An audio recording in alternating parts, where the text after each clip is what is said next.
All right, welcome to the most accurate power rankings. This is post week 16.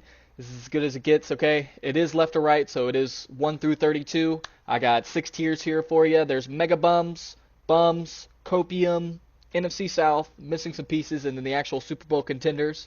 So we'll start it at the bottom, the Mega Bums tier list. These are the franchises that are just perennial ass, okay? They're garbage. The Jets somehow are going to have an unbreakable record of never getting an interception this entire year. None of these teams really have surefire franchise guys. Obviously, Cam Ward, number one overall pick. We'll see. Shador, Jackson Dart, also, and then the Raiders and Cardinals and Jets. That's the dumpster fire. So, kind of, you're stuck there if you have no franchise guy and you don't really have pieces. So, perennial terrible teams stuck at the bottom. They are mega bums. And then we just got the regular bums. We got the Falcons, Dolphins, and Vikings. So these, they have some pieces around them, but they just can't put it together for whatever reason. Falcons, not so sure about Penix paying Kirk Cousins a crazy amount of money. Dolphins, the end Tua era is over, so they'll be in search of a QB. We'll never know how that goes. J.J. McCarthy is still one of the worst QBs in the league. They look like clowns for letting Sam Darnold go, but they do have some pieces around them, so only in the bums tier list, not in the mega bums. And then we get to the copium, okay? These are teams who think they were better than they were. They had some injuries derail their season, stuff like that. So obviously at the top, there's the Lions, really solid. They lost Ben Johnson. It completely changed the aspect of them, but they're just such a loaded, stacked roster. Had to put them at the top of copium, but they are eliminated from the playoffs, so you can't be higher than this tier if you're eliminated from the playoffs. And then I have the Colts, another what if. Daniel Jones gets hurt. They were absolutely balling before he got hurt. Jonathan Taylor was on an insane run. They really have some strong pieces. Then you got the Ravens with Lamar getting hurt. That completely derailed their season. Another team that people think is really good that missed it.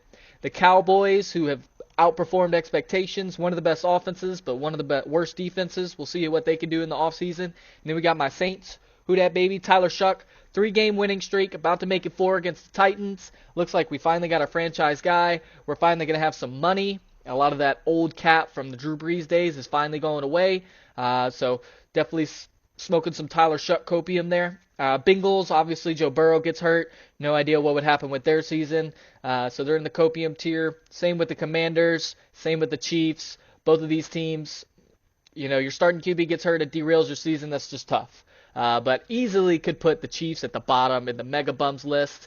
But before Pat Mahomes got hurt, they were still sort of at least in the playoff race. So I'll put them in the copium tier, but they're definitely at the bottom of the copium tier. And then we got the NFC South tier, the two teams that are competing for the lead of the worst division in the NFL. Neither of these teams are really good.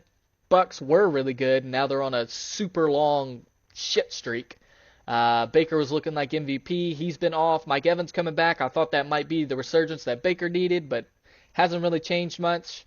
And then you got the Panthers. Bryce Young is just so inconsistent. They still don't know if he's the guy. I'd imagine he'll still be there next year.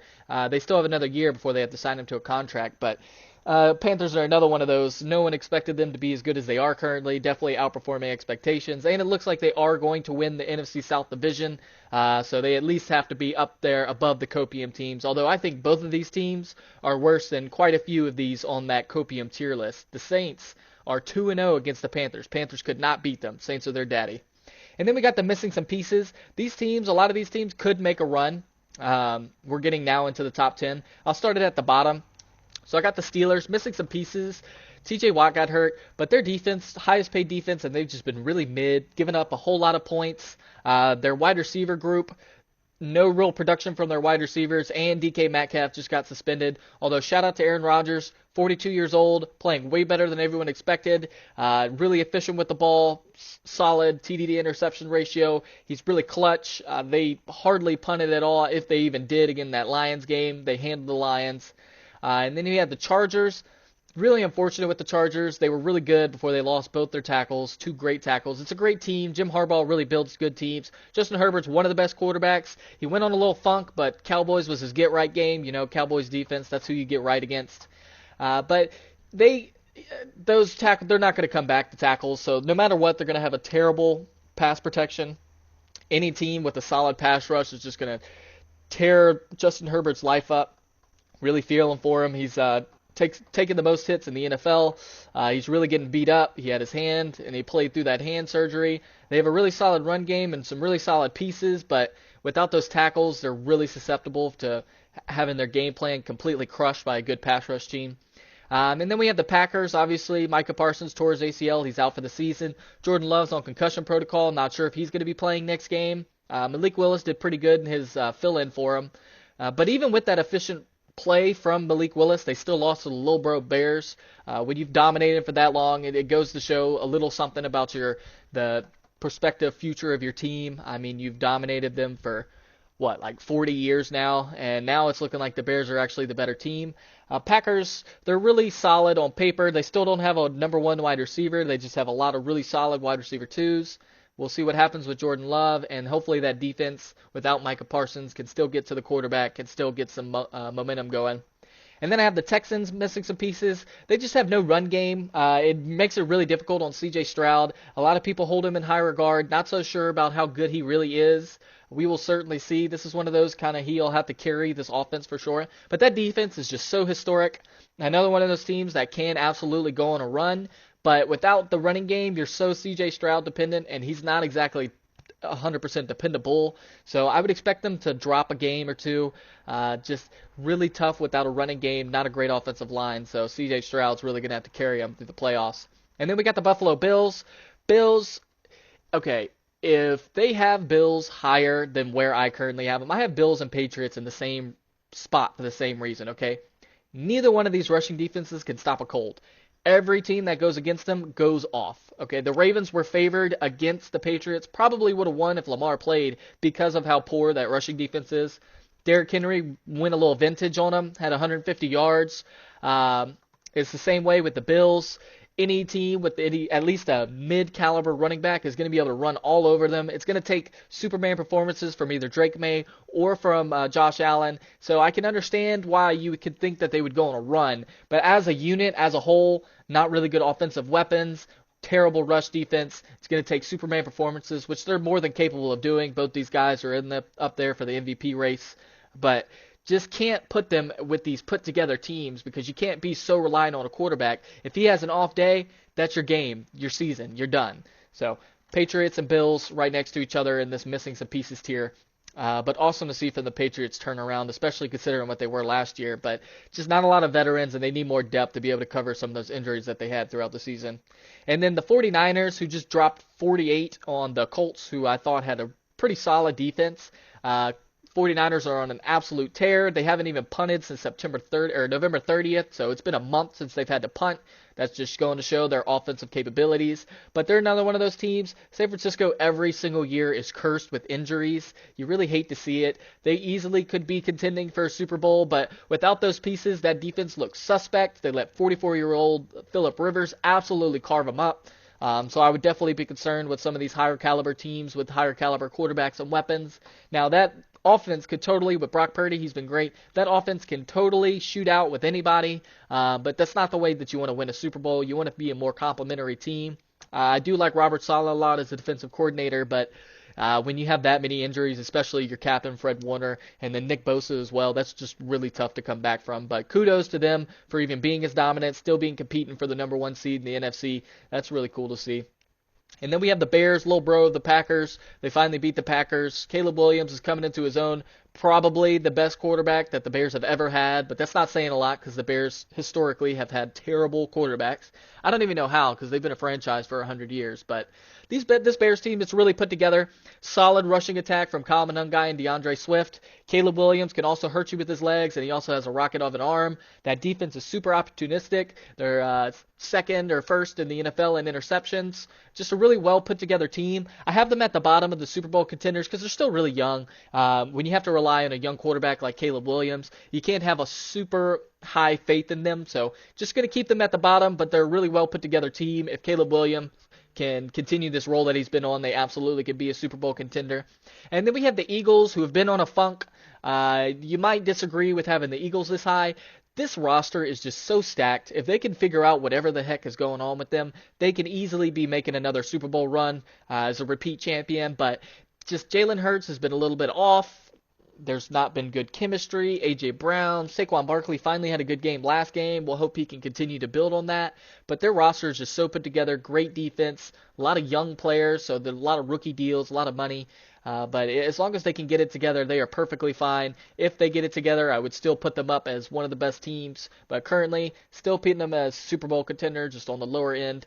And then we have our Denver Broncos, who I have doubted all year. I will no longer doubt them, even though they did just get smacked by the Jaguars, who are ahead of them. The Jaguars are just on such an insane heat streak. But Bo Nix has played really solid. That defense is fantastic.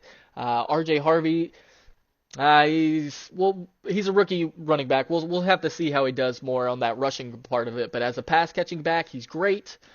Pass rush is great. Solid weapons, not great, but Sean Payton, he's a great schemer. He can really set things up for Bo Nix. Hopefully Bo Nix doesn't throw any more hospital balls and lose more of his guys. But another great team. You can no longer call them frauds. They went on a 12-game winning streak. Just lost to the Jags, who are red hot, who I have ahead of them now. Trevor Lawrence has been balling. Much respect to Trevor Lawrence. He's finally living up to that hype. Got that hype out of high school, out of college, and then in the NFL. He got that contract purely based off of his hype. And no one expected this. So overachievement from the Jags. Really cool to see. Liam Cohen has really been able to put a scheme together to really help Trevor Lawrence. He's had the momentum high. Vibes are high. Jags, another opportunistic defense. They have a solid rushing attack. They're just a really well put together team. Now, this is another one of those, kind of similar with the Bears. They're very similar. They're just a little bit hotter right now. But can you really trust Trevor Lawrence? He hasn't really shown a full season of solid, consistent QB play. So we'll see how well he does. Hopefully they can continue the streak going into the postseason. They can possibly still get the AFC 1 seed. It would take a lot to go their way, but they could still possibly get that. But man, Jags number one offense the last 6 weeks, dropping 40 on everybody it seems like, 34 on one of the best defenses in the NFL in the Broncos. So this team is legit. At least give them the respect right now, but you can always see Trevor Lawrence come down a little bit to earth, go a little pumpkin mode, he chokes a little bit. Could totally see that happening, but as of right now, they've been on a 6-game heater, got to give them their respect, and the perfect time to be hot is going into the playoffs. And then we have the Seahawks number 2. Also another overachiever. Everyone kind of down at Sam Darnold, but look at the Vikings without Sam Darnold. Sam Darnold is actually legit. In his game with the Rams, he clearly showed that the primetime lights were getting to him. He wanted to choke so bad. He wanted to lose that game. But you had Rashid Shaheed. He said, no, sir. No, sir. Punt return touchdown with only 8 minutes left. Get you back in the game. Then you have the crazy 2-point play with Zach Charbonnet just moseying over and grabbing the ball in the end zone and that being a 2-point conversion. That was wild. Awesome game. Probably the best Thursday night football game we have ever had. They typically have terrible ones, so it's not hard to be able to beat that. That's a pretty low bar, but they're a great team, fantastic defense, great weapons on offense. Jackson Smith and Jigba, he's really slowed down a little bit, but he's still one of the best wide receivers in the league. They have a great 2 tandem running backs with Kenneth Walker and Zach Charbonnet. Just really solid team overall. They have a lot of cohesion right now. We'll see how Sam Darnold does. He is the biggest question, absolutely. I think he is a great quarterback, especially in the regular season, especially in games that don't matter. But for whatever reason, it's just he chokes. Okay, he needs to develop that clutch factor. If he can develop that clutch factor, I would have put them over the Rams. They had some lucky breaks go their way between the punt return and the 2-point to beat the Rams. The Rams dominated pretty much throughout that entire game. So even though they did beat the Rams, I'm still going to put them just a peg below, because the Rams have been so dominant this year. You have Matt Stafford, MVP. It would take a complete collapse for that not to happen, which I do not expect. So many weapons across the board. Great 2 running back tandem with Kyron Williams and Blake Corum. Then you have Puka Nacua and Devontae Adams. That's just a cheat code. Not to mention that defense, young guys like Jared Verse, just absolutely killing it. One of the best offenses, one of the best defenses, totally complementary. Matt Stafford is just looking like he's in his prime again. So totally expect the Rams to be the 1 seed, even though they lost that game. I expect them to be the 1 seed. I expect them to make it to the Super Bowl. Not a lot of teams that I think could stop them unless, the Eagles get hot or, maybe Sam Darnold can prove us wrong. but just a fantastic team. So many weapons, so loaded. I don't know how Sean McVay does it every year, but when you have the MVP on your team, when you have a loaded team like that, it's pretty hard not to put you at the first. If I see any power rankings, I saw one of them on NFL Network. If I see any power rankings that has the Rams at least not in third for the best team, don't even watch it. They don't know ball. They don't know what they're talking about. Don't even watch it. Don't waste your time, okay?